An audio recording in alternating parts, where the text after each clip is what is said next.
Hey, what's up, guys? It's Jordan with the Laundromat Resource podcast. This is show 160, and I'm pumped you're here today because today we're going to chat with Nick, who went from being a full-time teacher to a full-time laundromat owner and is loving life now. So cannot wait for you to meet Nick and hear his story, but also we get into a lot of practical, tactical tips on how he actually made that transition and then also how he's running his laundromats. This is a really good episode.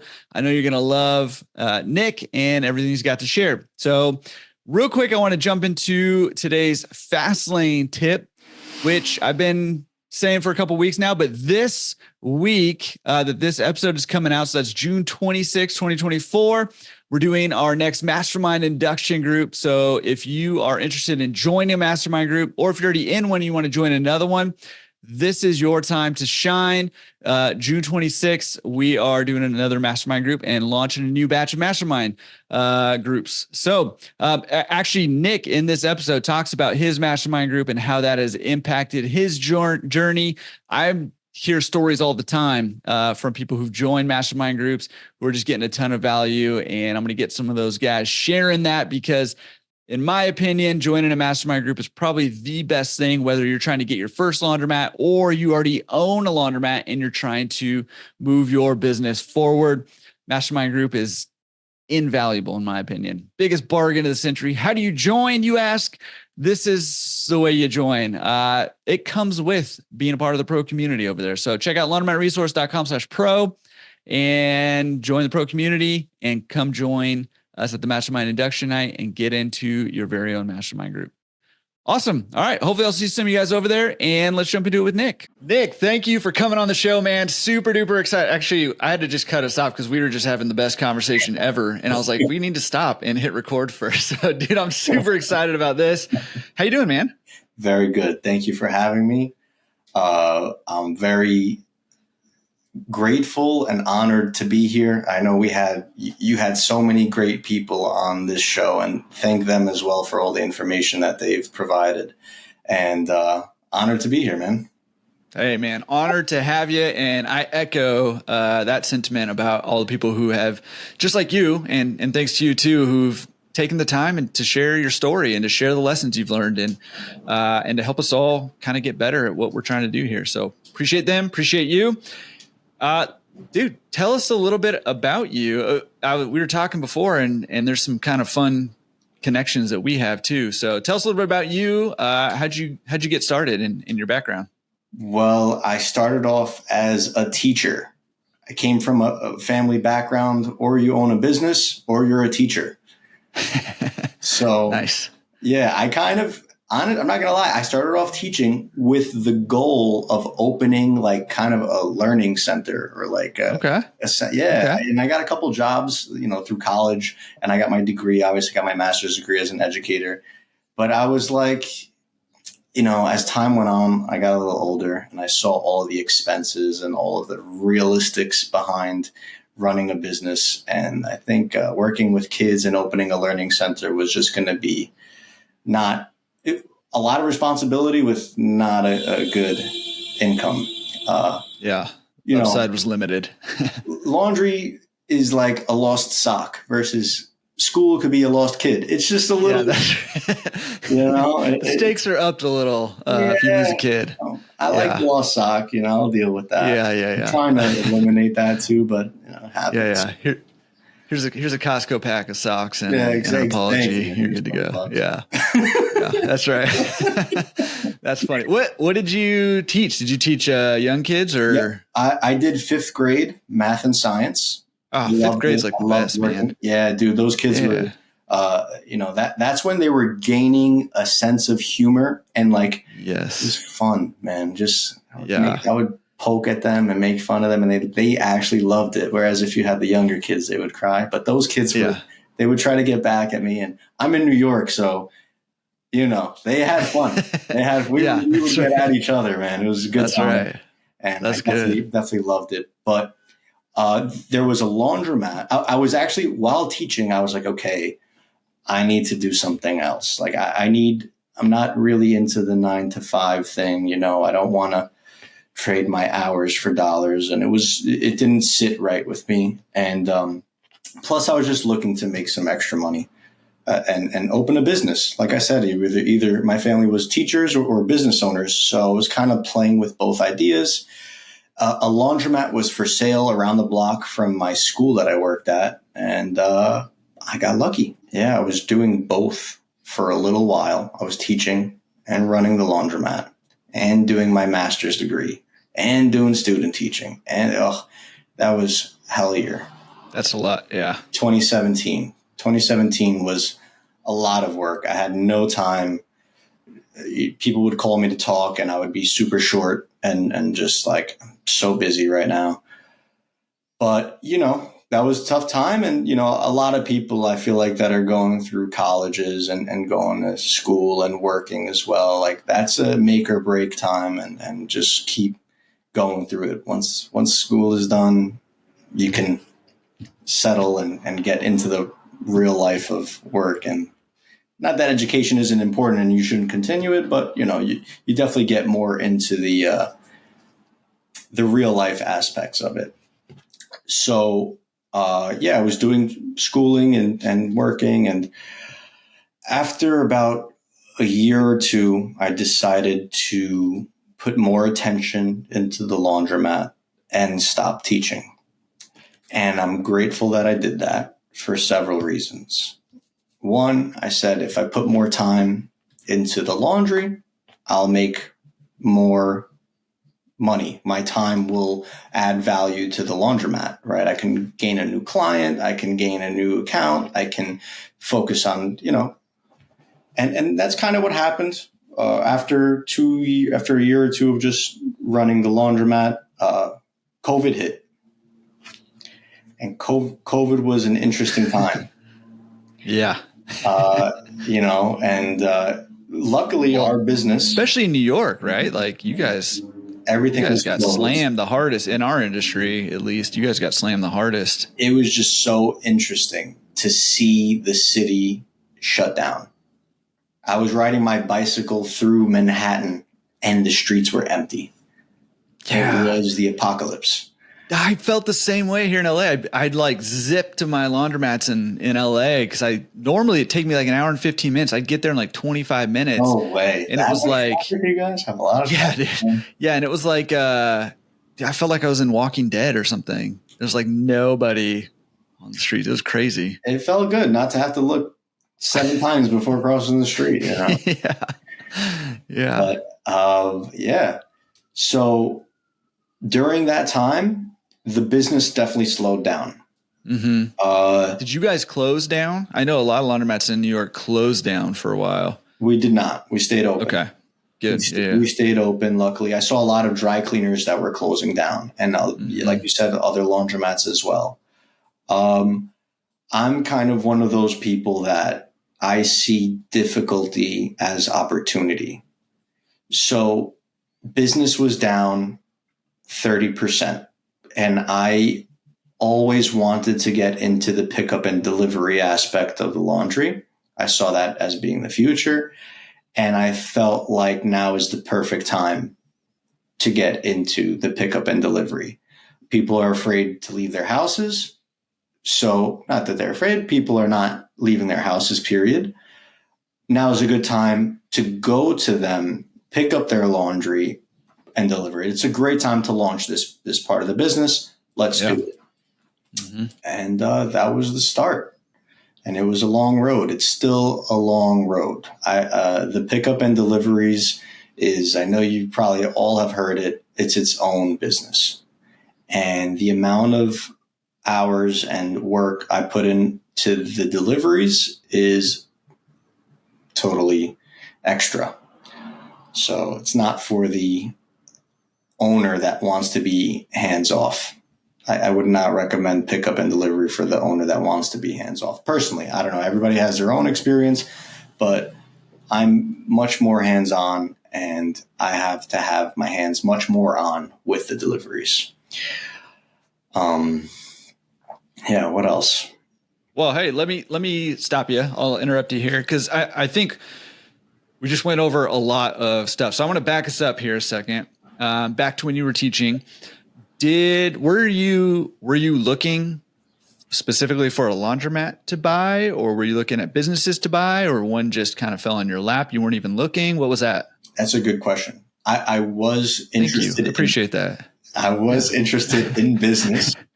And I, like everybody else, was like, well, first of all, the business was for sale. So it did fall in my lap, but I loved the idea of a laundromat. And I loved the idea of it being passive, right? Because I said, okay, I can definitely That's a great idea. And run this type of business. I'm familiar with restaurants and I'm Greek, did diners and, stuff like that. But that's much more hands-on. So the laundromat seemed like a good idea. And I jumped into it knowing nothing about laundry. Yeah, that's the best way to do it, man. Yeah, that's the highly recommended. Just dive in. That's what I'm talking about. Just dive in. And even at that time, there really wasn't a whole lot out there yet to learn. And there was some stuff out there to learn that business, but there wasn't a whole lot. So you were just kind of diving in anyway. So correct. Now it's much easier. I mean, we live in the age of information. We have you. Thank you, Jordan, for all of the information. I wish I had you when I was starting. We were starting too. Though. Yeah. You were starting. You've been a extreme help and guidance. Whenever I have questions, man, I'm definitely on the podcast and I'm checking out all the greats before. Gotten a lot of information. And the CLA, of course. I learned a lot from the Clean Show. The Clean Show taught me how to package, fold and package a bag properly. Before that, it was, but whatever you guys want to do, here, go ahead, do it, fold it, right? But then I went to the Clean Show. I wanted everything to be consistent. And I went and I bought that, the FoldMate. Bought the FoldMate, made everybody use the FoldMate. And everything came out consistent. We still use that till this day. Not gonna lie, and it's consistent. So that's what matters the most, especially with growth. Especially with growth, and I want everybody to be. Okay, so did you find the laundromat to receive online? Oops, say it again. Go ahead. Sorry, I didn't hear you. What was that? No, go ahead. Sorry. I just want every customer to receive it back the same way. That's. And I feel like every businesses should all aspire to that, right? That consistency. And we're a business, it may be more of a mom and pop business for most people, but if you have the big picture in mind, you would like to be like these other businesses that have perfected it and learn from them. And I think consistency is key, from how you fold a sock to how you fold a shirt to how you fold a comforter. I make sure one thing that I've been working on is a employee handbook. And the employee handbook, this is where the teaching skills come back. I have a little binder, step by step. Each shirt's this way: long sleeve shirt, short sleeve shirt, sweater. This is how you do it. And, I have one binder inside the laundromat that if the employees would like to know, or they get confused or they forget how to do one thing, they can go back at that reference point and remember how we do it. So my customers have been consistent, I would say, because of the consistency in the packaging. And thanks to the Clean Show for that. That's huge. Yeah. So did you find this laundromat online? Just like Biz Buy Sell or something like that? Walking by. Walking by, sign, business for sale. It was like in the window. Yep. Oh, nice. Okay. Yep. Was it a broker that was selling, or was it just the owner selling it? I bought it off of the owner. Okay. I've now that I'm in the industry a little bit longer, I've worked with brokers as well. My second location I purchased through a broker. But this one I went in personally. And nice. Did my due diligence and stayed in the laundromat, spoke to some customers, spoke to some employees, and just got an idea. I spoke to the owner, obviously, and the owner told me they did this, and they really did this. Uh-huh. and had to adjust, but that's how it goes. You dive in, you learn the hard way. That's right. You know? Did you, I guess you didn't find that out until after the fact. Yeah. How big of a gap was it? Was it like, oh man, I'm underwater now? Or what was, I mean, you don't have to share the numbers necessarily if you don't want to, but like, how bad was it? It was probably 35 to 40% different. But I was still able to pay my rent. And I was also putting in some hours myself and just showing face, being there, speaking with the customers and increasing the business that way helped a lot. And later on, so I kept it for 1 year and I said, I'm going to give it 1 year to see how the business does. Like, you know, whatever the owner said, scratch it. Let's see what it's really doing for 1 year. And then I'll see if I would like to either invest further into it or sell it. And after that, luckily the location already had some new Dexter equipment, which I love. And after 1 year, I decided to stay. And luckily, I didn't have to change the equipment, but I just did a facelift where we renovated the floors, the ceilings, new paint job, you know, did some cosmetic work, and it made a big difference. And year after year, business has been growing, luckily, at that location. Yeah, that's good. Because that could be a punch in the gut if you buy a business expecting, I mean, that's how it was for me. Like I was expecting certain revenue point, and then I was losing a bunch of money every month, expecting to be making money every month.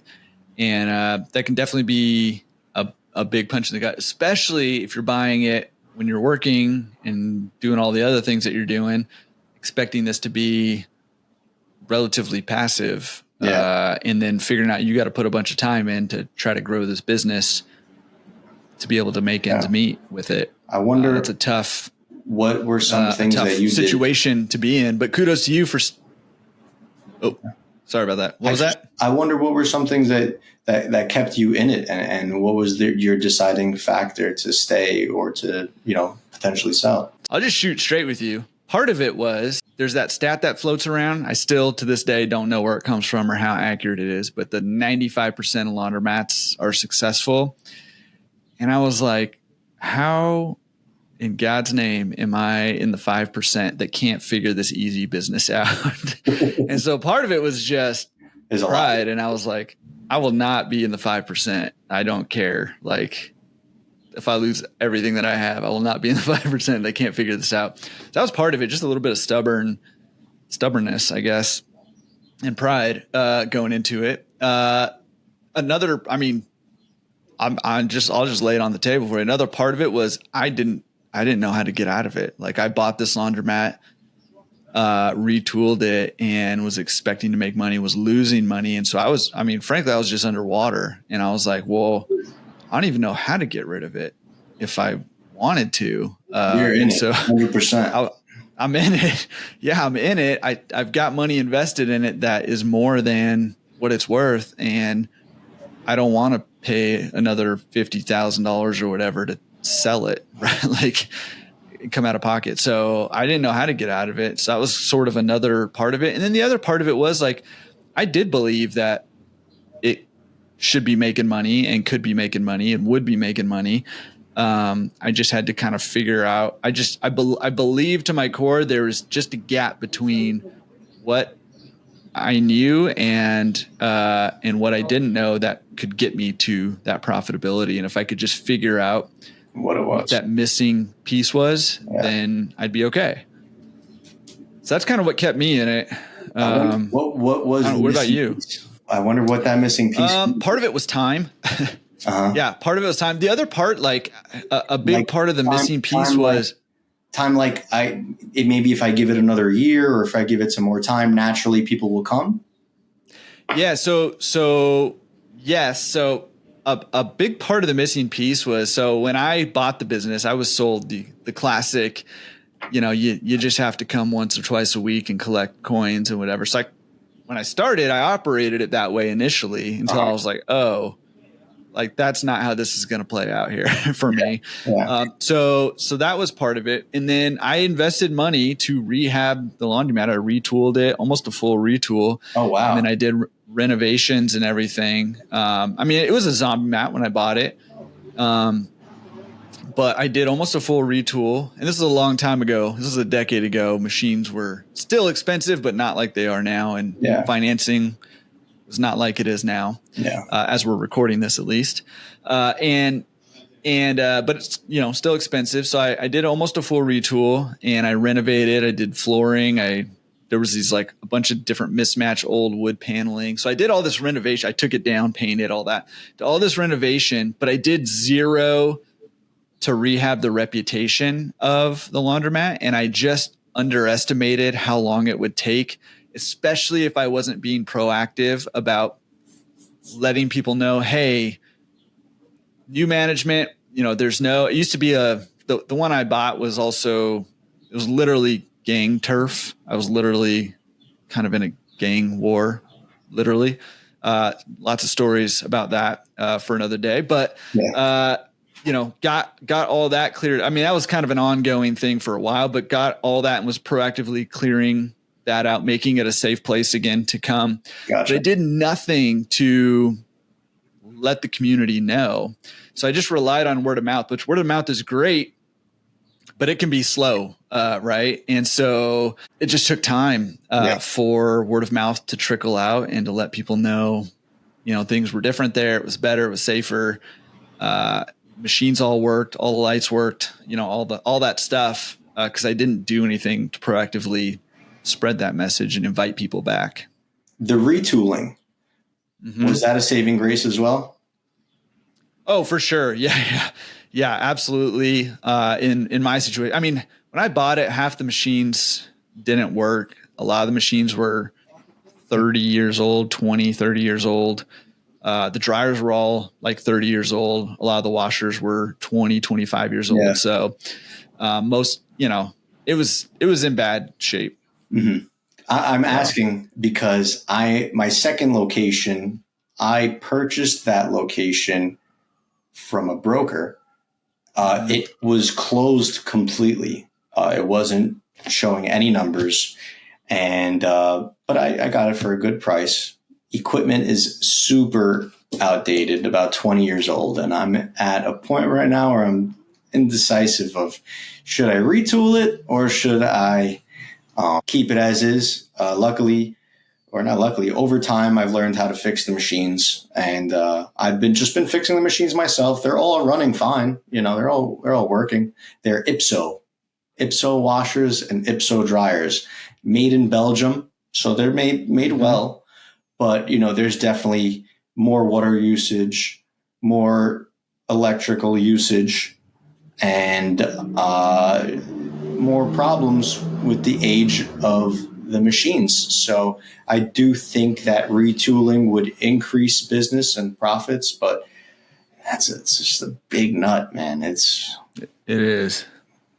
Yeah. And a little bit of it's math, right? But you just have to have the right assumptions in there, right? You can do the math. Like if I retool, it's going to cost me this much. Yeah. But you gotta keep your numbers real. Can I make it up with attracting new customers, with increasing prices, with reducing expenses for utilities and maintenance and all that stuff? Does it work out? And then can I, at least break even? But I mean, ideally you're turning a profit based off that new equipment, right? So it's math, but you got to have the right base for that math to make sure it works. So there's definitely a lot of variables for those that are interested in getting into the business that you need to consider.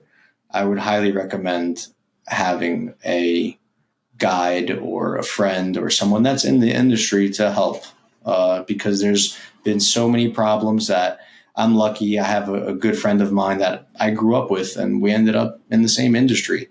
And He's been a big brother to me, and he has about 4 or 5 laundromats. His father's in the industry as well, and they've really brought me under their wing as well. Shout out Andrew, and he's big brother to me for sure, and I'm very grateful for that. And now that I have experience, we're constantly discussing and trickling ideas back and forth. And it's very healthy. I started off in the industry by myself without having any, and I've always entertained the idea of a partnership, but I come from this Greek old school mindset where partnership is bad and you have to do it all by yourself. And, I'm trying to phase that out and entertaining the ideas of partnership, because our industry is very slow moving, or has been very slow moving. And I just think that through conversation, we can elevate the industry. And it's proven that the conversations have elevated the industry and have been effective. And thank you, Jordan, for having a platform for that. Yeah, that's awesome. And I mean, I love to hear that. That's, that whole relationship you got with your buddy and having those conversations, kind of helping, work out problems, talk about best practices, excuse me, and encourage each other, because this can be difficult, right? And that's the premise behind mastermind groups. That's why we started mastermind groups with Laundromat Resources, getting people together to do exactly those things. Because I do think that is a key element to, leveling up here, your own business, but also our industry as a whole. I think it's a huge component to that. So kudos to you for doing it. Just to see what other people's practices are. You can take some information and turn it into your own. What did you do about this person's damaged sweater? What was your thing? And what was your, and it's just it's good information that you can, business is it's personal, it's relationship based, and the way that one person might handle it is different than the other. But I always love to hear how people handle certain situations. I believe that your most upset customer is your best customer, because if you can take that upset customer and turn them into a happy customer, if you did right by them, you now have a customer for life. Because there's so many businesses and people get upset every day about their services. But if you did right after that wrong, they know that they can trust you. You develop trust with that customer. And why would they not want to continue? They have trust. They have someone that they can depend on. You're their laundry guy now. Simple as that. And then word of mouth. Oh, this may have happened. And I've gotten 1-star reviews changed to 5-star reviews. And that is my biggest accomplishment, is being able, and I anytime I have a customer that's upset with me, it's very easy to get upset back. Like, oh, what do you mean? Or, this is your fault. You brought me a brand new sweater. Of course it's going to shrink, something like that. But if you can, customers always right type of approach, and just do right by them, they'll stick with you. Turn those upset customers into a lesson. And I think there's a lot of value into those lessons. Yeah. Yeah. I mean, what you're saying and what you're doing is even more than that, right? Turn them into a lesson, which is great, super valuable. But then if you can, I mean, I wrote down your quote, your most upset customer is your best customer. That's what you said, right? Like if you can, turn it into a lesson, yes, so that stuff doesn't happen again, but also, like you said, when you respond in the correct way to an upset customer, you create a customer for life a lot of times. So that's super valuable right? As we think about how much money customers spend with us each and every month, and the longer we keep them, the more of that lifetime value of that customer is going to be, which is a big deal. And then we have the fire extinguisher theory where, there's going to be a fire, but now we have a fire extinguisher ready to put out that fire when it happens again. Mm-hmm. Yeah. Yeah. That should go in your employee handbook too, right? Like, here's how we respond. It's right next to where the fire extinguishers are, guys. Make sure you use a fire extinguisher because yes. That's awesome. 2 fires and 2 fires, 2 driving fires. How bad were they? It was a raincoat. So the plastic melted. So they shouldn't have put a raincoat in there. And then the plastic melted and it caused a lot of heat. And another time was a lighter blew up and then caused a bigger fire. But, training your employees well can save you a lot of money. So luckily they took the fire extinguisher, sprayed out the dryer fire, and everything was good. Of course, the fire department came and they probably caused more damage than the actual fire did. But I was very proud of my employee and very grateful. And luckily the customer was understanding and we still did right by the customer. Okay. Sorry that this happened in our place and store credit for all of your clothing. And even though it was their fault, they were still just grateful. They were impressed with the service, and I have a customer until this day.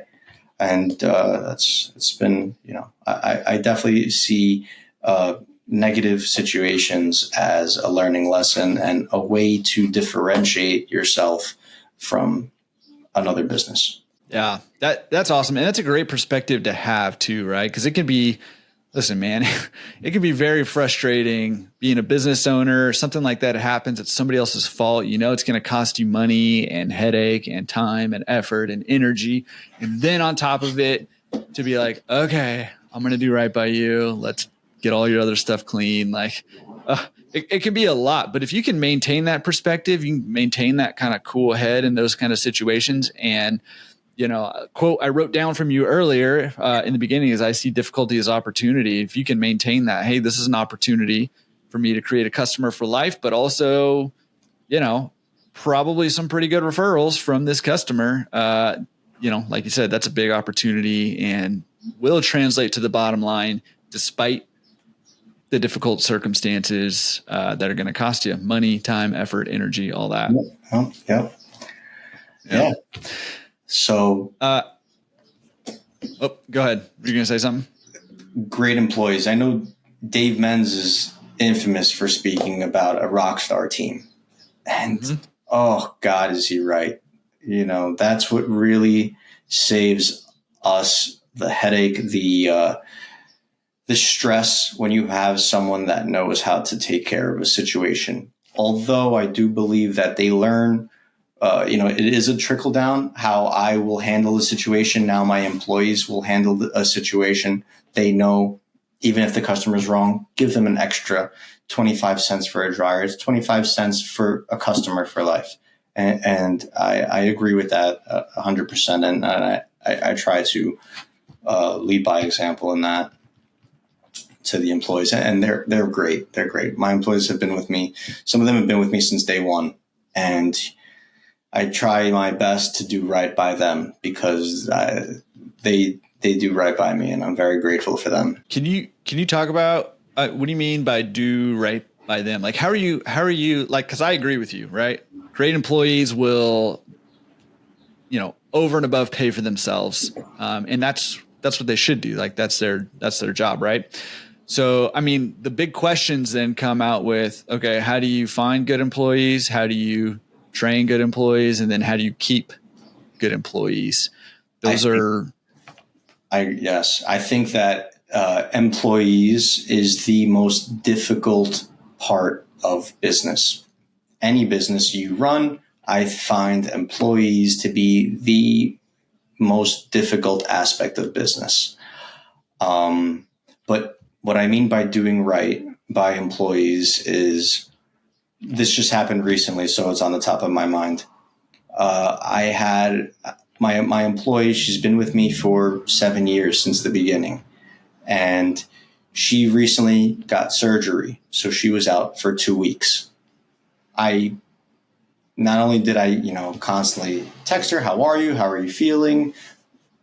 But she received compensation, even though she was not at work for those 2 weeks, because, she doesn't have certain benefits but I appreciate her, and I know that she's going to come back to me, and she appreciates it as well. And she has put in more than enough energy and time into the business to receive that. And it's a no brainer for me to pay her, even though she wasn't working for 2 weeks, anything. And now that she's back, I'm showing up and being at the location to help, because it's a little bit harder to lift laundry bags right now after her surgery. So I'm making sure that I'm there. Someone else is also there to help as well. Usually we have one person working per shift.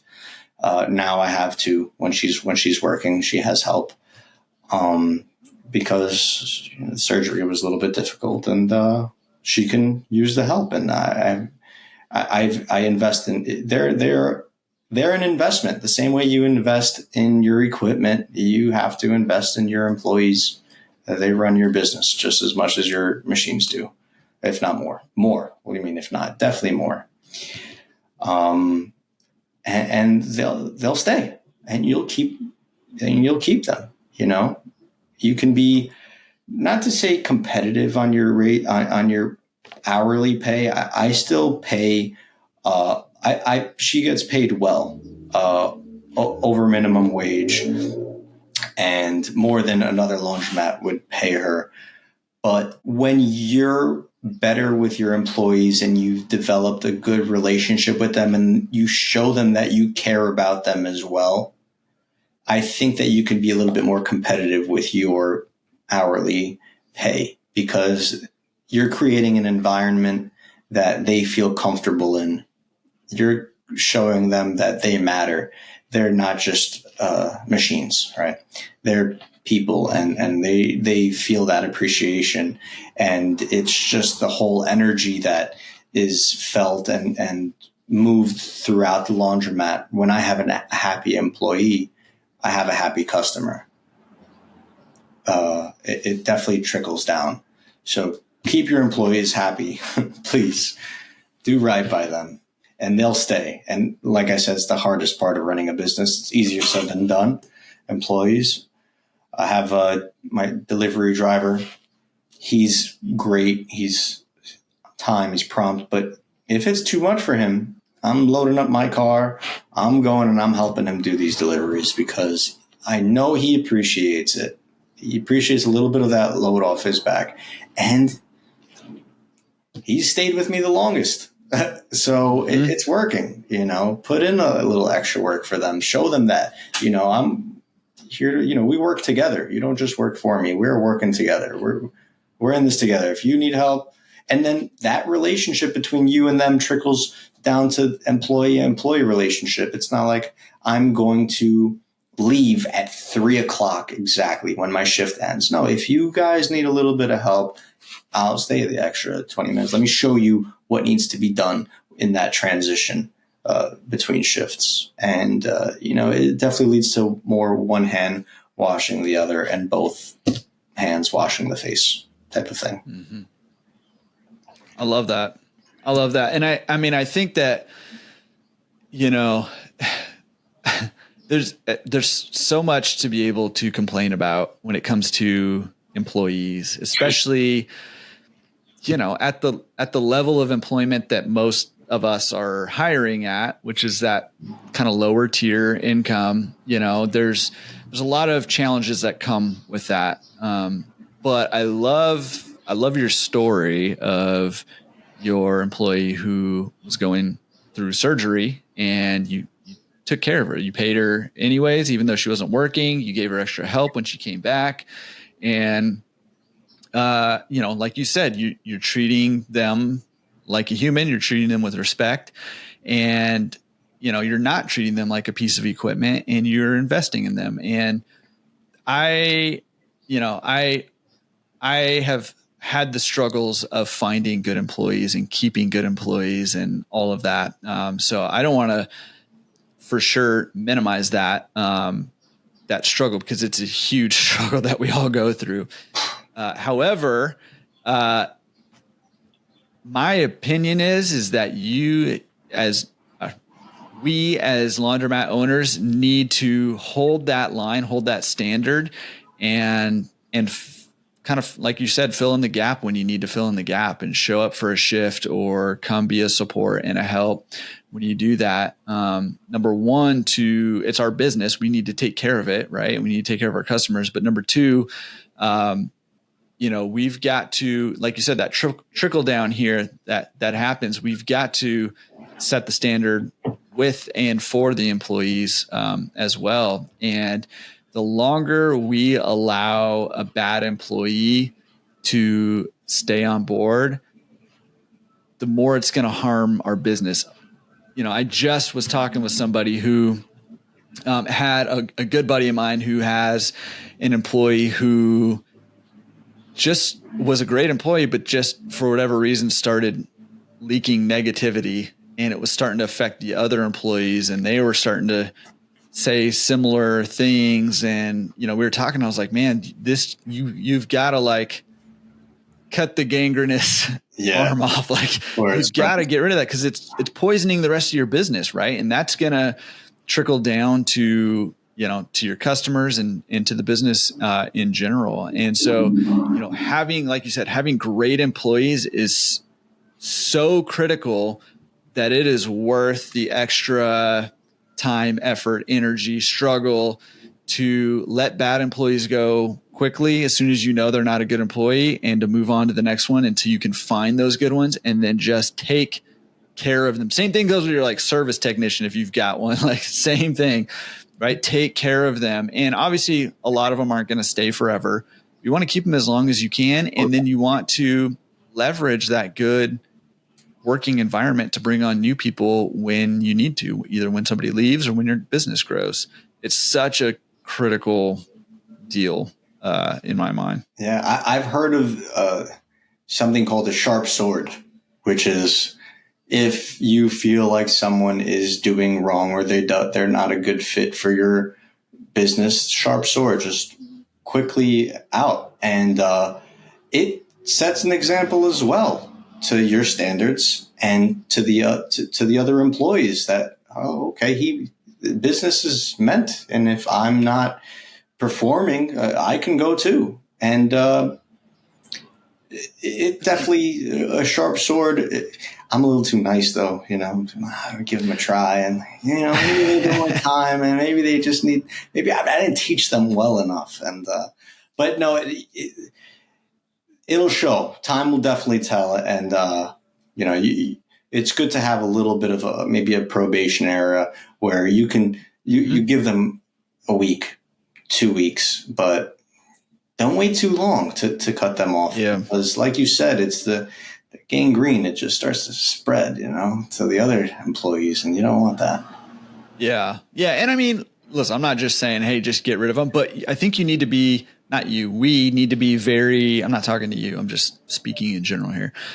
We need to be very clear on what we expect of our employees, and have tangible standards to set for them.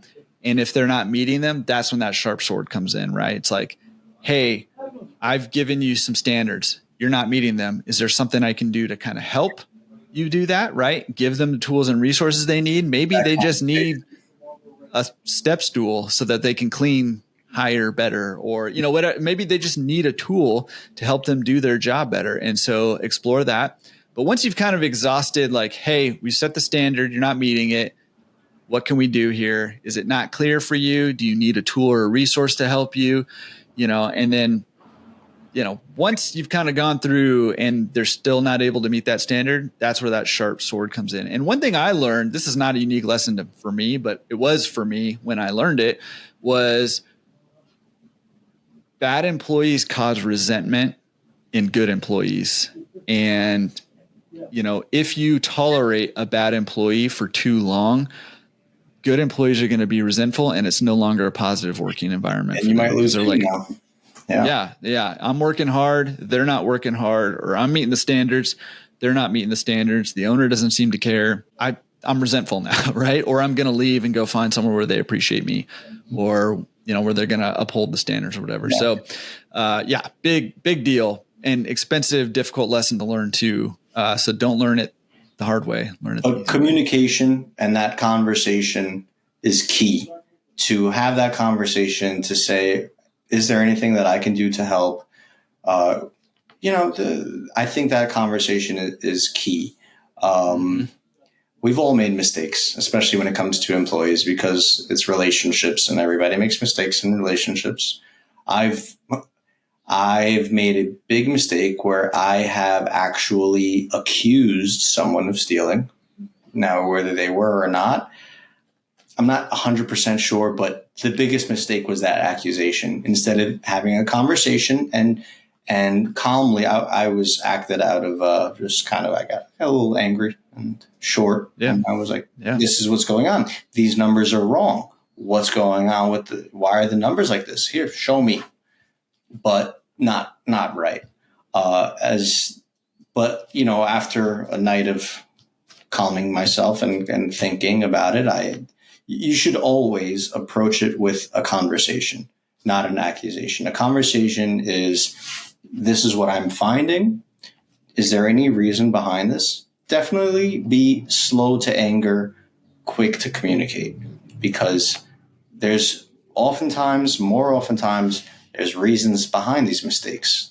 They're people, they make mistakes.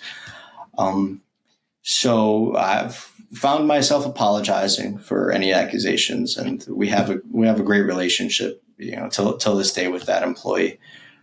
But it definitely taught me to be slow to anger, quick to communicate, and I follow that through till this day.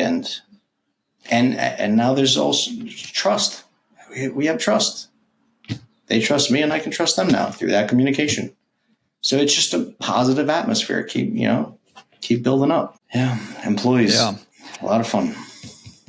Employees, man. Employees. All right. Yeah. So let's go back real quick. I want to make sure that you feel like you had a chance to communicate. Like you bought this laundromat, you said, I think like 30 or 40% less than you were expecting when you took over, and you said you were going to give it a year. Was there anything in particular that you did during that year to help it grow? I know you said a little bit about, being there, communicating with customers, but anything else in particular you did to help it grow? Yes. And it's going to go to the being there, because all of my machines were working all of the time.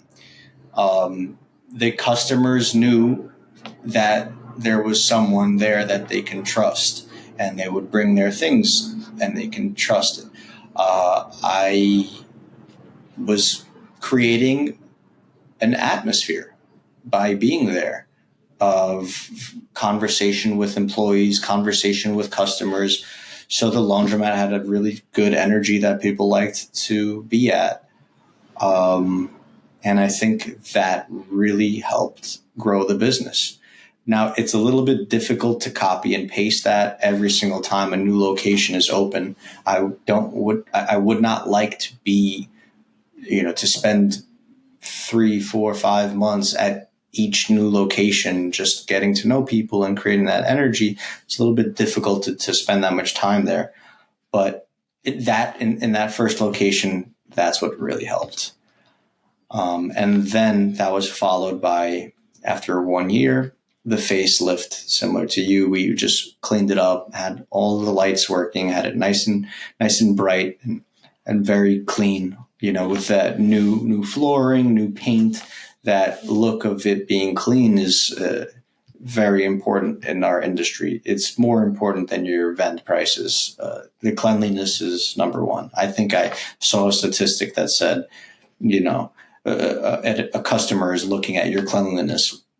Well, that's number one. Maybe number 3 is the price. So keep that in mind. Just keep it clean, and paint job goes a long way. but the new flooring helped a lot too. So it has been growing since then, every year, little by little. Yeah, dude, I keep writing these quotes that you're just casually spewing out right now. I keep writing. I have like 10 quotes already, but cleanliness is more important than vent price. That's a great and true quote right there. We get so hung up on vent price. And like you said, it's down the list a little bit on importance to a lot of customers. So my laundromat is called Mr. Cleaners Laundromat. I got that name and idea from my teaching background. And a lot of my laundromat looks like a classroom. Above the dryers, where some people would put maybe a mirror, I have chalkboard paint, just chalkboard paint above the dryers. It looks great. And I write quotes. I write, refund rules. I write, don't dry your sneakers, please, whatever. But one quote that I have, or your lighters, or raincoats. Oh boy. One quote that I have written is cleanliness is next to godliness. I don't know. I found the clean quote online and that was it. Yeah. But keep it clean, man. And people appreciate it. And there's nothing like the customers that they see that and they feel so much better after their clothes are cleaned. It's the whole environment makes a difference.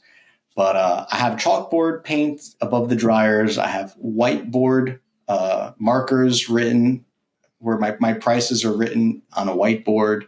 My folding tables are lab desks from science class.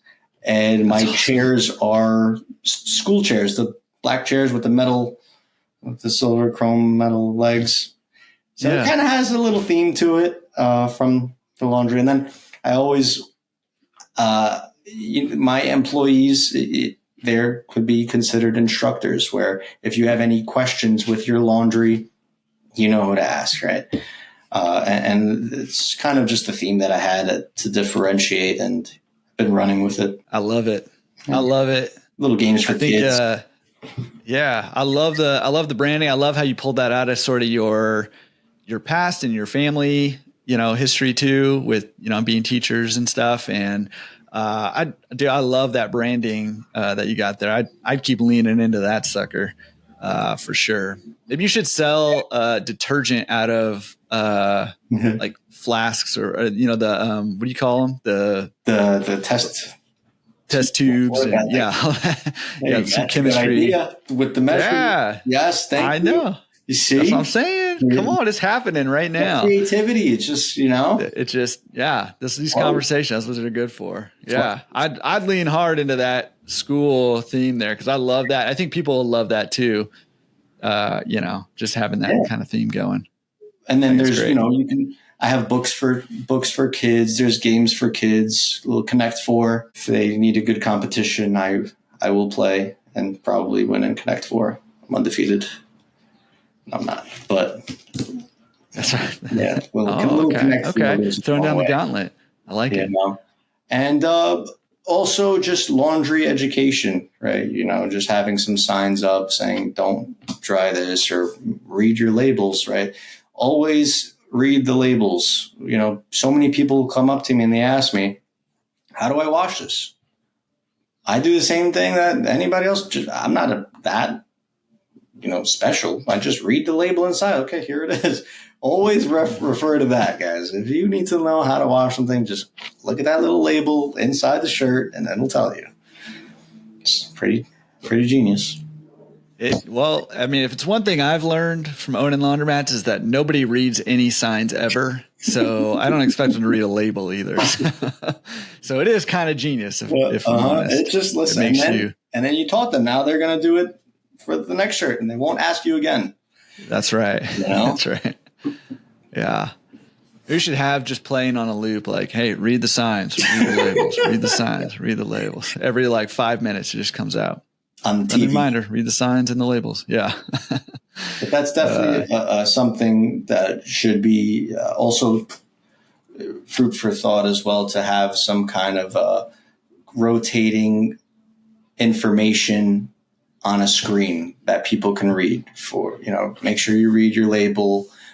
Tide Pods go inside the washing machine, not in the little things like that. And then laundry education. That's my theme. And I'm going to give it 100%. Yeah. I love that. I think it's a great thing. I kind of wish I would have thought of it, and sounded like a genius, like you're sounding like right now. Right.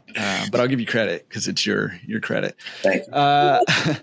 Awesome. Okay. So you got this, laundromat, you started to pick up and delivery in 2020, which I thought I think that's great. Like you said, seize that opportunity, even though it looked like an issue for most people. When does that second location come into play for you? I was looking for a second location for a long time. It was hard for me to find.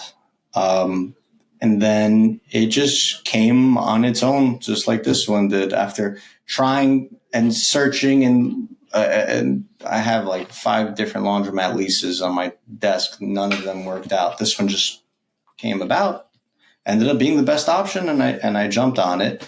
And I'm grateful for it, because what was happening was that the first location was becoming overwhelmed with laundry bags. I'm in Queens, New York. The size of these laundromats are not always the biggest as they are in other states. I have 17 washing machines and 18 dryers for reference. So it's not a big store, and it got overwhelmed with laundry bags. And that became overwhelming towards my machinery, overwhelming towards my employees, overwhelming towards my customers now that had to wait extra time for their laundry to be processed because of all these deliveries. So I was excited to open up the second location because I offloaded all of the deliveries into that location. And although it had no business going into it, it was closed for months before opening this location, I was still confident that I would be able to give my employees work and just move that revenue into that location, and then slowly grow the self-service in the location as well as the drop-off in the location. But I'm definitely in that second location. I find myself to be more focused on self-service and the employees doing doing our deliveries. And then slowly I'll grow the drop-off as well. But that serves as a hub for the deliveries, which has been extremely helpful. And it has allowed my first location room to breathe. Customers are happy again because their clothes are getting done on time, and employees are happier as well because the workload is now balanced. I played around with the idea of having it 24 hours and just processing all of the laundry overnight, the deliveries overnight. But I just don't love that for me because I already work enough. I would love to put the baby to sleep so that I can get some sleep as well. And I was playing around with some of the numbers, and although the second location is not profitable on its own yet, it is profitable with the deliveries. And both of the locations together with the deliveries, and in total, I am netting a greater income as opposed to having one location and running, my projected overnight expenses. It just is making more sense right now to keep both locations. And I also have room for growth with having both locations. I can now service more clothes, more people, and a different area. Yeah. Well, and that's what it's about, right? Like being more profitable. How far away are those two laundromats from each other? They're relatively close. I would say 2 miles, about 2 miles. Yeah, it's really not that far. And I was looking for that. That's wisdom that I got from other laundromat owners is the closer that you can find another laundromat, the easier it'll be on you, because I'm going to both locations every day, multiple times. And so that has definitely been a blessing to have the locations close by. Another blessing of having two locations, to go back to the employee problem, it has been much easier for my employees as well as me when having two locations, because if one person is sick at one location, I can move someone from the other location to fill in that spot at the other location. And just moving them around has been so easy. And if someone wants extra days, I can find them extra days at the other location. And it's solved my problem of employees. I'm not going to lie. And that's a big problem. So I like having, even though this location is not extremely profitable, it's serving me very, very well. And I'm grateful, and I'm learning as well every day. And that's something that I learned, is that having that second location has been easier for employees, and the employment problem. So and it's good that they're close together, because the employees live in that area as well, so they can move from one to the other really easily. Yeah. When did you get the second location? Did you say that? Sorry, it's been a year. Okay. A little less than a year. It's been about 10 months. Okay. Yeah, it's been about 10 months of. Been a rough 10 months. It's been a rough 10 months. But you're early, man. You're early on that one, and just keep inserting that yet until you don't need to anymore. In terms of it's not profitable yet, Yes. and you know what I mean, like yes. that. Yeah, because it is a yet, right? And it is early with that location, and there is an adjustment, right, with having multiple locations versus one location, and having to kind of shift around, where you're processing laundry, and all that stuff there's a lot of adjustment that has to happen. And then, like we've been talking about, there's an adjustment period for you as the owner to get things how you want them. And then there's also an adjustment for your customers and your community to hear, oh, this is being run by a top-notch operator now, and it's going to be a top-notch laundromat, right? So, and there's a lot of things to figure out. Like, do I replace equipment? If I replace equipment, do I do all of it, or do I do some of it? And, there's just a lot that goes into getting these things up and running. So, as long as you are, able to stay afloat, for a little bit, and get to that point where you can make that location the way you want it, it's just it's just a matter of time here. And the goal is to collapse that time frame, right, and get it profitable on its own as quickly as possible, and to serve your customers as best possible.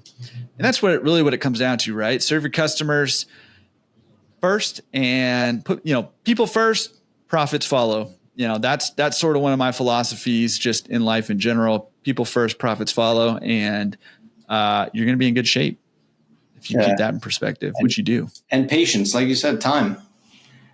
You gave it. Yeah. You gave that location the time that it needed as well, and now it's profitable. Where, if you were quick and you were out, you wouldn't be doing this lovely, this podcast and serving even more people in the industry.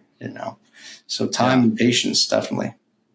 Yeah, for sure. I wouldn't be. However, just to echo your sentiment, that was a rough time period for me, in getting that thing going. So I'm definitely feeling the pain that you're going through trying to get this thing up and running. But like you said, obstacles are opportunities there. So, keep your eye on the opportunities there, not on the obstacle. You'll be good. Cheers. I have no doubt about that. Yeah. All right. So you've got these two locations, you've got your pickup and delivery, you're doing this full time. You said early on, like you're glad you made that leap, going from being a teacher full time to being a laundromat guy full time. Is that still the case despite the last 10 months? That is still the case. I am very grateful that, it's 2:00 in the afternoon right now. we've been doing this for a little while. I can do this right now and in the middle of my day, and I can go to the gym and I can, take care of some things. Don't get me wrong. I'm working all the time. It's always on my mind until I close the store, but it is always on my mind. I will get calls to, I need this or I need that, or, someone wants to book a delivery, but I love it. I'm used to it. Like I said, I came from a family of entrepreneurs and I love this lifestyle. Yeah. And that's kind of what it takes, right? To build something special. It takes loving it. And, I don't know. There's sort of like two paths people get into this industry, right? And a lot of times, it's, hey, I got into it because I want this passive income. That's what's been sold. And that's fine. You can make this business more or less passive. One thing that I've been cautioning people lately is if you're getting into this thing to try to make it passive, you're going to be competing with people like you who are passionate about this, right? So you've got your passive path and you got your passionate path. And frankly, a lot of times what I see is people who get in the passive. I mean, I think this might be your story too. People who get into it on the passive path and realize it takes them onto the passionate path, and you end up really loving this business and wanting to spend a lot more time doing it. I see that happen a lot. But, a word of caution to the passive people, you're going to be competing with the Nicks who are on the passionate path. And it's tough to optimize the passive side of things when you're competing with people who are optimizing for passion. Because they will outplay you. They will spend the time, go to these seminars. I went to the wash, dry, fold workshop recently, and I learned so much. Wally blew my mind with his packaging and how everything was referenced his brand. And it's just it's inspiring, whereas other people are not doing these things, and it's known. And listening to these podcasts and educating. I'm a big fan of education, and I love the laundry industry. It's a great business, and I'm grateful that I fell into it, and I'm not taking it for granted. I'm very, very grateful for our industry, and meeting some great people, man, that are like-minded. It's a clean business. It's just a clean business. So we're surrounded. It's a great atmosphere. It's a good energy, and I'm grateful for it. Yeah, that's awesome. Well, and that's why you're doing something special. Like I just talking to you right now, like you're in the process. I know it might be hard for you to see. Maybe it's not hard for you to see, but it might be hard for you to see because you're in the thick of it right now, and you've been going through a rough 10 months. You're trying to get this laundromat profitable, but you're doing something special right now, which is pretty cool to hear your story and to hear kind of what you're doing. Cause it's obvious to me from my perspective. And again, I'm the outside perspective over here, but it's obvious to me that you're doing something pretty cool, doing something pretty special. And I think it's going to really pay off big time for you, because what you're doing is you're putting your people first, right? Whether that's your employees or your customers, and going back to it, people first, profit follows, right? Like that is, I believe that so wholeheartedly that when I'm watching you and hearing what you're doing and how you're doing it, I think it's going to pay off big time for you, but also for the communities that you're in and your employees that you're employing, all of that. So I love that, man. I'm super excited. We're going to have you back on for sure, because right now you're in the thick of it a little bit, but I think in not too much time, you keep on the path, you're going to be pretty happy you picked the path, even more so than you are right now. Love that encouragement. Thank you. Yeah. Thank you. Yeah. This is like a therapy session. I appreciate it so much. Well, hey, I mean, part of it is because I've been through it, man. I know the difficulties of it, but part of it too is now that I've talked with probably at least hundreds, if not thousands of people in this industry now, and I see what separates people from, you know, who are just kind of in it for the revenue, which again, there's nothing wrong with that. I don't want to make it sound like it's negative, and nobody's in it, you know, just for the revenue. You know, there's more. It's complicated. I don't want to simplify it. Yeah, I mean, everybody's in it for the revenue, but not just for the revenue, right? Like, we're trying to do something here, right? We're trying to build something, and that's what I think distinguishes the great operators from just the good ones. And there's nothing wrong with being a good one, but the great operators are trying to do something a little bit bigger than just make money. And that's what you're doing, man. And I love it. I'm excited about it. Appreciate that. You too, man. Thank you so much. Thank you. Yeah. All right. We've got a couple segments here. Thank you for sharing everything that you've shared, your story and all the lessons you've learned so far. We got a couple segments here. First segment of the show called Down to Business. And Down to Business is just, plug in some of the holes that, we've already talked about a lot of this stuff, but plug in some of the holes in there just to round out our picture of your business. So you mentioned you're in Queens, New York. Yes, sir. All right. Awesome. Are they both laundromats in Queens? Both laundromats are in Queens, 2 miles apart from each other. Awesome. And are you mostly just serving Queens in your pickup and delivery, or are you kind of all over? Mostly serving Queens. Yeah. Mostly serving. It's a very small radius that I'm serving. It's mainly around these two laundromats that I have. Yeah. Awesome. Do you mind sharing, just kind of giving us a picture of what is it costing to do laundry or the pickup and delivery side of things? Yeah. So per pound right now I'm charging $1.65. Any extra, we do have some extras. We have organic soap, which is an extra 15 cents. So that makes it $1.80 per pound. Low dry is an extra charge. I have premium soaps like Tide and Downy. Those options.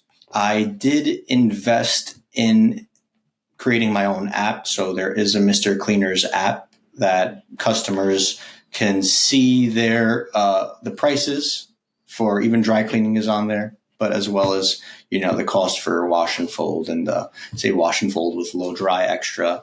So it's $1.65 with 15 cents extra. And one thing that not everybody's going to be crazy about, but I just did it because I'm getting charged a lot by credit card processing. The app charges the customers, and their credit card is saved in the app. And I was just a big fan because it reminded me of Amazon, and that is the delivery hub. So why not try be similar to that? Payments make it effortless. I have contactless options on there. They can choose if they would like us to ring their bell, call them, contactless, just leave it outside. So the app kind of it's made it much easier. But the payment processors charge me a lot. So I did add a small delivery fee onto each order. So it's $1.65 per pound, plus it's $1.99 delivery fee. It's just something small to cover up the credit card processing that I'm paying. I know a lot of people just include that in the price.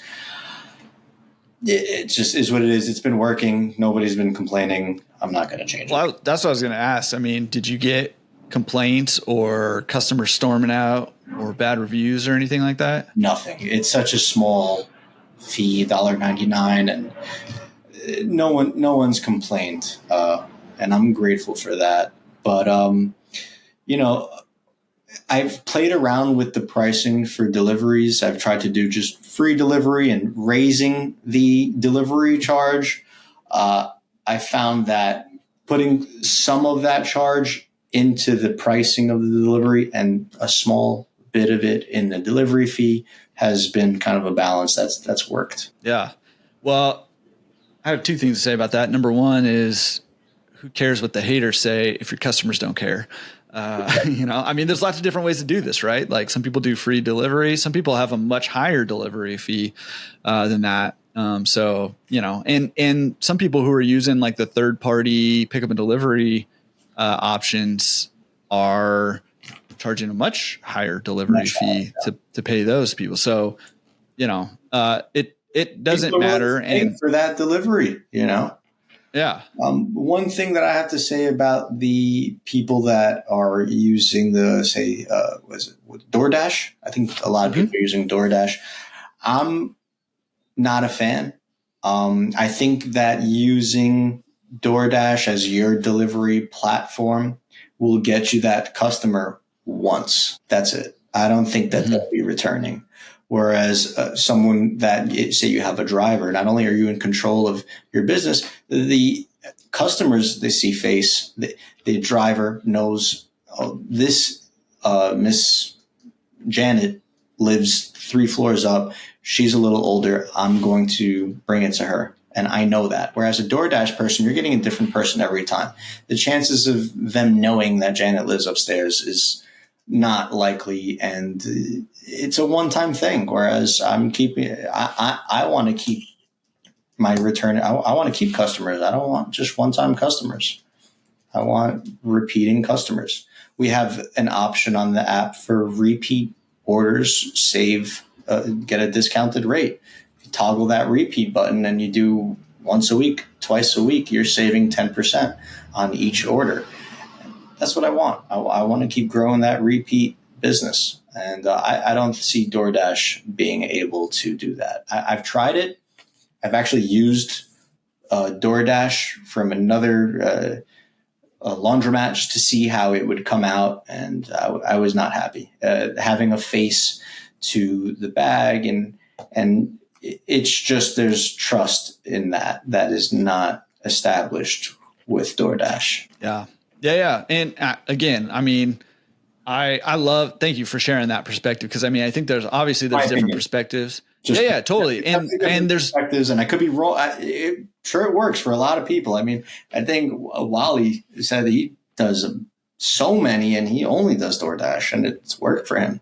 And it works for a lot of people, but I don't want to go that route personally. Yeah. Well, and there's different business models, right? And the DoorDash thing, my perspective is it's a tool, and I personally also would not want to build my business off of that. Cause like you said, you lose a lot of control, you lose, that personal touch that you can build when you have your own, but it could be a great way to get started or try out a new territory, but before you have enough volume to send your driver over there, whatever. It's a tool in the tool belt, right? So think of ways, to use it. And there's different business models too, right? Like there's a hybrid. So maybe you could do a little bit of both and it works. Yeah, maybe you do. Yeah. I mean, there's different ways to do it, right? So there's different business models. And I love, I think it's difficult to argue against the ideal scenario is that it's you have the driver, right? And you have the control, you have the ability to shape the experience of your customer, all that stuff. It's tough to argue against that, but there may be situations where you're not able to do that yet, or you're just getting started and it makes more sense to do it this way, or you're starting a new area, or, I mean, there's different scenarios, right? But I agree with you 100%. I mean, I think that the ideal situation is you have the driver, or you are the driver, and you control kind of that experience too. 100%. The other thing I was going to say, kind of going back to your pickup and delivery is, I think a lot of people I know I was surprised to learn that in the bigger markets, like your New Yorks, your LAs, your pickup and delivery fees tend to be a lot lower than in some of the other markets. I think some people are going to hear $1.65. That's crazy. But what's funny is that other people I've talked to in your market are charging 99 cents. So you might be even on the higher end of pickup and delivery, right? So I want to just kind of point that out because, dude, a lot of this stuff is market dependent, right? And what's important is, number one, can you be profitable at the profit margin you want to hit at your price point, which is a big question mark because I think a lot of people out there who are just, doing pickup and delivery and aren't paying attention are losing money, or at the very least breaking even. Just kind of knowing sort of your price point and making sure that you can stay profitable at that price point is what is important, and not the actual number that you're charging per pound, because some of these guys in the Midwest are charging like crazy amounts per pound for some of our market. I know, it's insanity. I know. And their rents are cheaper, and everything's cheaper. I don't know. We were talking about gas before we hit recording. Gas is cheaper there. It's crazy, man. Deliveries. Yeah. I know, dude. But to piggyback off of what you said, that was such a big learning experience for me, was charging too little. Because when you're charging too little and you're doing volume, if I'm losing $1 on each bag, I'm losing $1 each bag because I'm not charging correctly, and I'm doing 20 bags. Now I lost $20. So even if your goal and you're working hard and you're boosting your business and you're advertising and you're marketing and you're getting more customers, but you're not charging correctly, you're actually losing more money, because I was doing $20 and I was losing $20 a day, but now I have 40 customers. I'm losing $40 a day if I'm not charging correctly. So that number, that charge price, is so important. And I learned that the hard way, for sure. Yeah, that's a huge lesson. It's a huge lesson. And it's why it's important to pay attention to what's going on here. You can't just do this stuff willy-nilly. Or, I mean, you can start that way, right? Because it's not a big deal if you're losing $1 a bag early on before you really kind of figure out what you're doing, because it's almost like a tuition. It can be.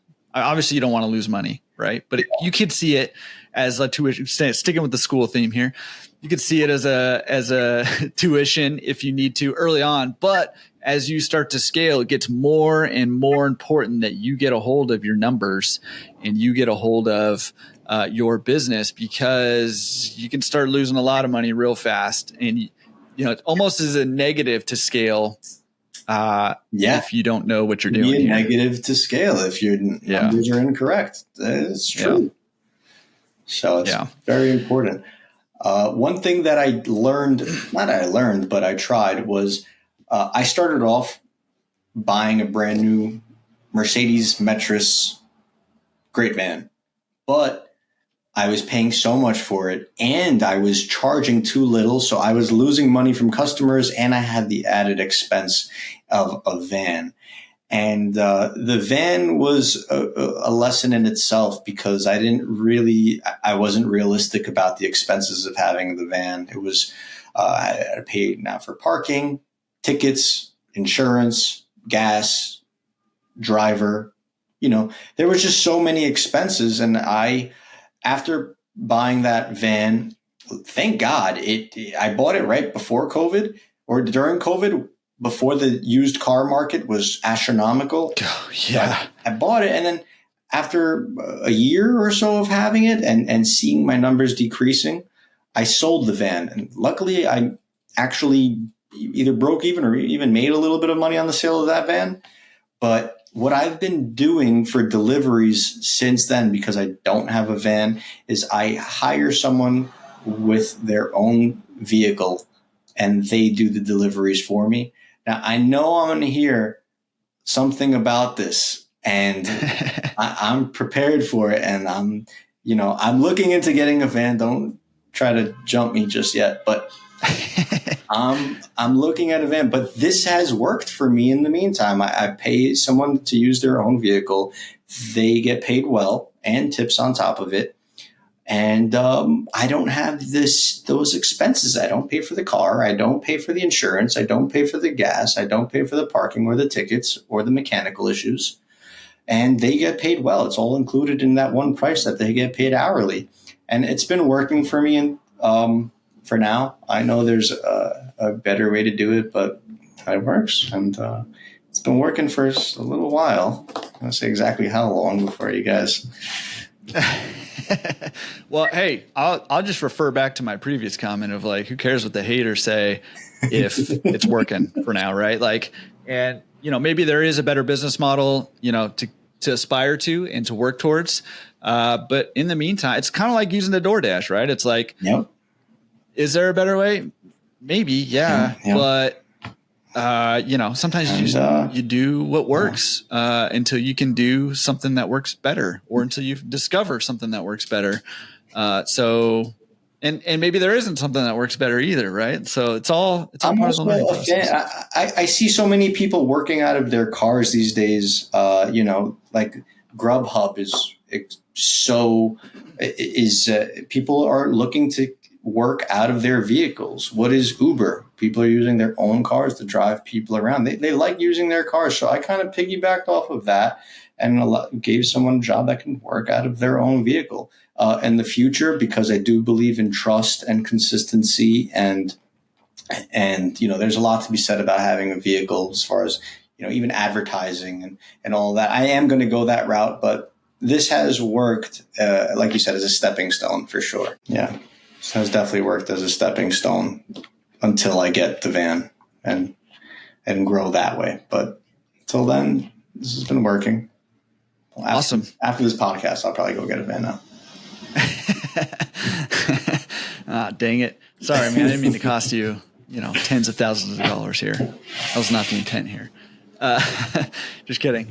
Are you running your laundromats fully attended or partially attended? How are you doing that? We are fully attended.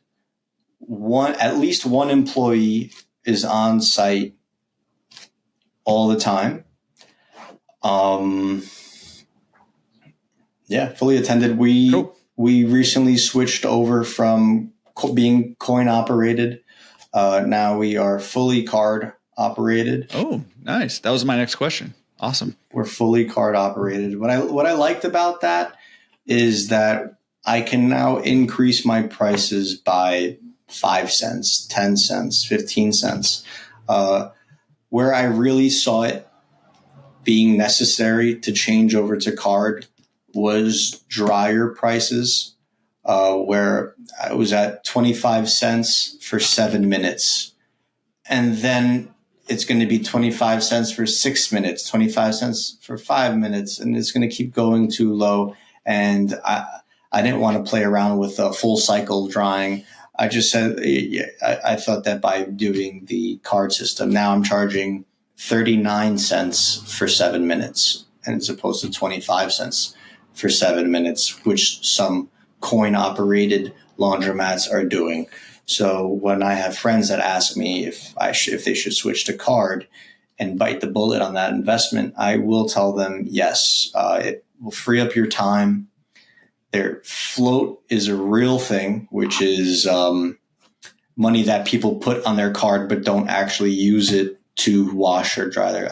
I probably make $400 a month, $500 a month on float. That's crazy.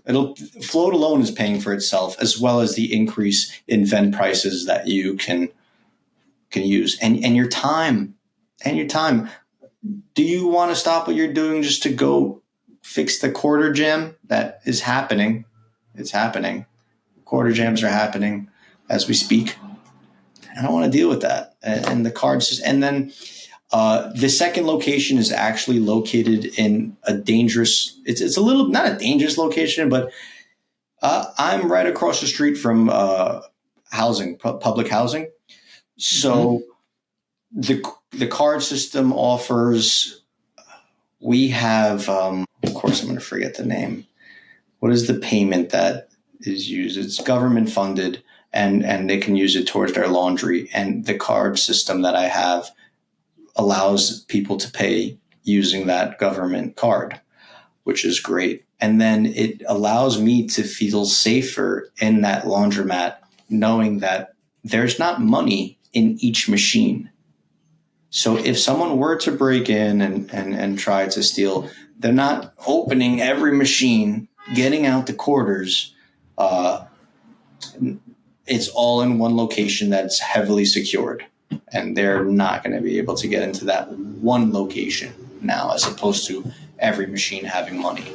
And they know where it is. They know each machine has money. But now, it made it safer. And I see the card system being the future of the laundry business personally. Yeah.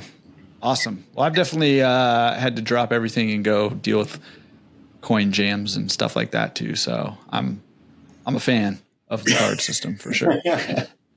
I'm a fan. It's just like, really, Yeah.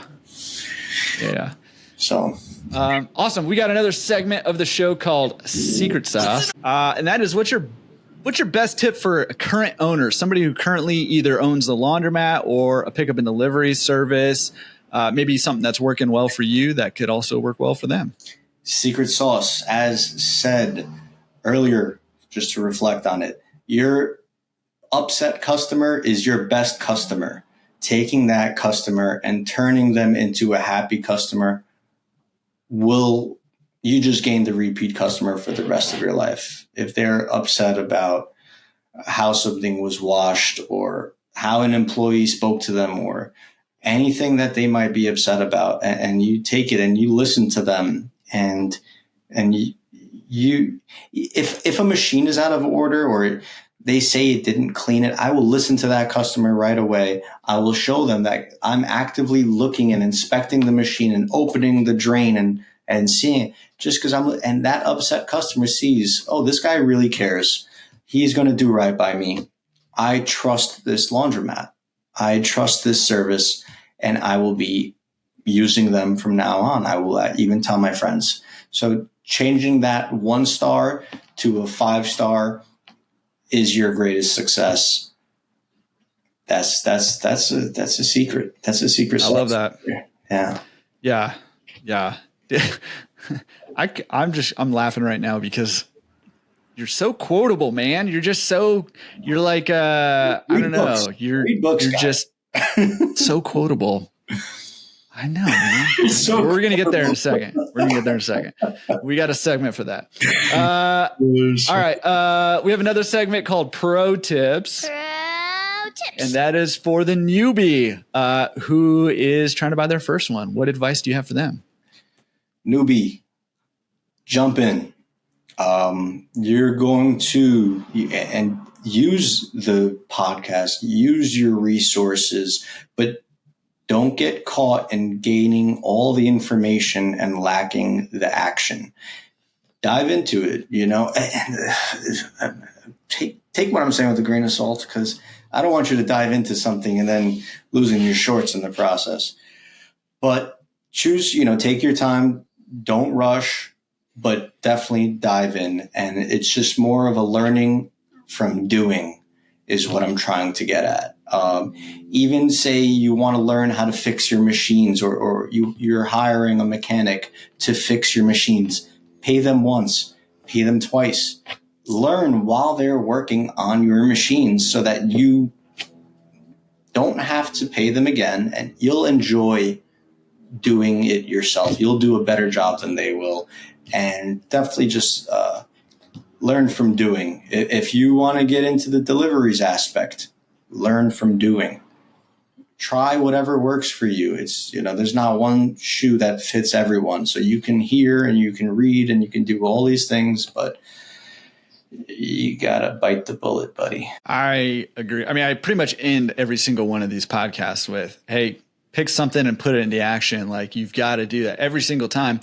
And I couldn't agree more. And maybe I'd say, I mean, you were saying, hey, I don't want you to get into like trouble or anything like that. So here's what I would say to that is learn by doing and bring a guide, right? Whether that's, having a buddy like your friend who you're going with, or whether that's joining a mastermind group, or whether that's paying for consulting, or whether that's joining a Facebook group, or whatever it is, learn by doing and bring a guide. And I think there's no better way to learn than travel, that. But you got a map with you now. So it can only help, I love that. Yeah. Awesome. Well, we have another segment, and this probably ties into what we were just talking about, but recommended resources. What resources do you have to recommend to help us grow ourselves or our businesses? What do you got there for us? The Laundromat Resource. Is there any other resource you need? This podcast, learning from other, going to the clean show, going to the wash, dry, fold, going to the CLA events will put you ahead of the competition that's not going there, because most people are not going there, and you'll learn a lot. So those resources you should definitely go to. Don't think about, oh, it costs this much money, and this is annoying how much it costs. Everything is so expensive now. I know. But it's worth it. You're paying for your education and you're investing in your business by doing so. Put it on your business credit card.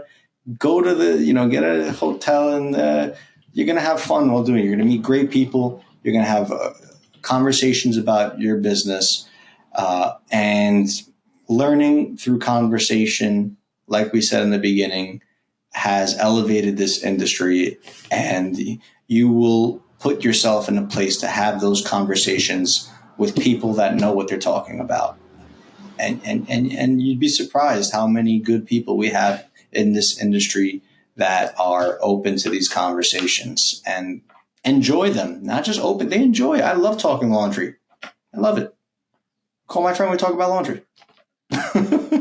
You're going to regret saying that in a second when I ask how people can get in touch with you. But before I do, I mean, you mentioned, hey, read. Can you give us like a good business personal development or something like that book that you got a bunch behind you? So yeah, just kind of curious. The classic is Rich Dad, Poor Dad. Yeah. The classic is, I'm sure it's been referred to. Classic is Rich Dad, Poor Dad. I'm going to give one that I don't know if it's been referred to. Ooh, I like it. The Bible. Hey, all right. Yeah, I'm not sure anybody has said the Bible, but all right. There's one quote in the Bible that I think relates to laundry, and it is this. Okay, let's hear it. Yeah. Forget it. But there's so much anticipation and buildup. It's basically there. You brought in the classic, and you're like, "There's one quote that relates," and then you can't remember. Are you ready? Hold on, let me get my book. But right. It's about the Bible app out. It's about having an honest scale. That is. Oh yeah. Okay. I don't know what it is. Just God is pleased with an honest scale, and what that means is being honest with your employees, being honest with your customers, not cheating prices, and just as well as having integrity with what you're doing. Right? It's not what you do in front of people; it's also what you do behind closed doors that matters. And just keep an honest scale. The Bible, and you learn a lot through that book, man. It's only one book you need in this life. Yeah, I love it. I love it. Okay, time to make you regret your words. If people want to talk laundry with you, which you said that you love to do, what's the best way they can get in touch with you and reach out? I'm going to guide them towards my website, mrcleanersnyc.com, mrcleanersnyc.com. There's a little chat. You can type in the chat. More than happy to speak with you guys if you want to connect, if you have any questions, if you have some guidance as well, because I am learning as well every day. And just don't jump me about using somebody else's car to do the deliveries. I'm getting a van. I'll be back on that soon. But yeah, you can reach me on my website, cleanersnyc.com. Yeah. Dude, I had so many hilarious things to say about that, and I'm not going to say any of them because it's okay. He who cast the first stone, yada, yada, yada. Wisdom from the Bible there. You know what I mean? See? You see? You laid the groundwork for me to not be able to say anything about it, and I thought it was very wise of you to do that. So, correct. Bible. Read the Bible more, people. Great. Dude, this has been awesome. So much good stuff. Again, dude, you're so quotable. I love I literally probably have like at least a dozen quotes. I like this. Are you for real? I have at least a dozen quotes written down. I'm kind of I try to like pull quotes out of all the episodes, and some they come more naturally than others. This one they were just flowing like wine and honey over here. So the quotes are so good, but so many good lessons. And, I just wanted to punctuate what I was saying earlier about you're doing something special right now with, dude, you could not have ended this better by saying, hey, if you want to, if you want any input or you want any, you talk about laundry or whatever, reach out to me at the website. But also I'm always still learning. Like, dude, if you're we have to be continuous learners to keep going. Like this, there's so many zombie mats out there because people didn't keep learning and reinvesting in themselves and in their businesses, right? Like, and not just our industry, all across the board, we have to be continuous learners. And just the fact that you have that mindset dude, I just kind of a exclamation point on what I was saying earlier. If you've got something cool going on right now, so keep pushing forward because you're building something great right now and keep being a learner. So thank you very much. All that to say, thank you for coming on the show, man, and sharing so much stuff. I am jazzed up just from this episode, learned a lot, and also have been inspired. So I appreciate you, man. Thank you so much, man. Thank you for your creativity and having me on your show. I really, really appreciate it. It's been a great honor for me, man. Thank you. Yeah. Anytime, you're welcome here. And when you do have that empire built, try not to forget us over here. Maybe come back on and share a little bit more about it. We're going together. Can't wait. Can't wait for that to happen, man. And we'll talk soon. Thank you. I bet you love that episode with Nick. I know that I did. I love chatting with him. Super excited to build that relationship with Nick. Nick, thanks for coming on the show. Listen, every week I say the only thing that's going to make a difference in your life, the only thing that's going to move the needle is actually taking action on this stuff that you're hearing and learning on the podcast. So pick something, pick one thing, put it into action this week, maybe even today.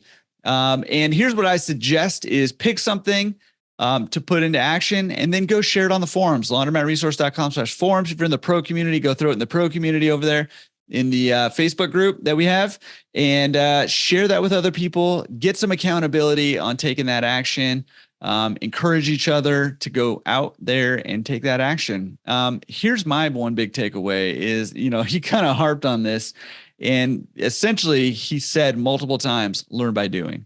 Like learn by doing, get out there, learn, get a baseline and then go do. Because you're going to learn way more by doing than you're going to learn by even listening to the podcast. As much as I love having you guys listen to the podcast while you're doing. And that is like supercharge your success. So for me, I'm going to be a doer this week. What are you going to do this week to make some progress in your journey here towards financial freedom, leaving your W-2, increasing your cash flow, whatever your goal is, and then go share that on the forums and get to work. All right. See you next week. Peace.